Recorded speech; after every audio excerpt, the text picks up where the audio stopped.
যৌথ বাহিনী operation devil hunt ততদিন পর্যন্ত চলবে যতদিন ডেভিল শেষ না হবে। রোববার রাজধানীর ফার্মগেট মৃত্তিকা সম্পদ ইনস্টিটিউটের নতুন মৃত্তিকা ভবন উদ্বোধনী অনুষ্ঠান শেষে সাংবাদিকদের কথা বলেন স্বরাষ্ট্র উপদেষ্টা লেফটেন্যান্ট জেনারেল মোহাম্মদ জাহাঙ্গীর আলম চৌধুরী। শুক্রবার গাজীপুরে আওয়ামী সন্ত্রাসী বাহিনীর হামলার শিকার হন ছাত্ররা।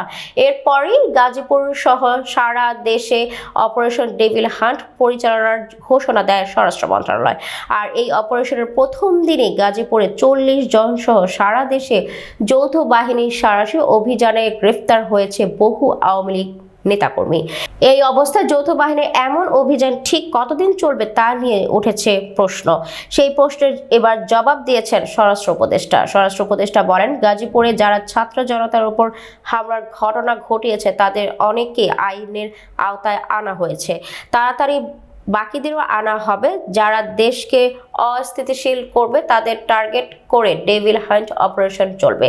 এদিকে পুলিশের ঊর্ধ্বতন 5 কর্মকর্তাকে গ্রেফতার করা হয়েছে। যাদের গ্রেফতার প্রসঙ্গে স্বরাষ্ট্র উপদেষ্টা বলেন, যাদের গ্রেফতার করা হয়েছে তাদের অপরাধ দেশবাসীর জানা রয়েছে।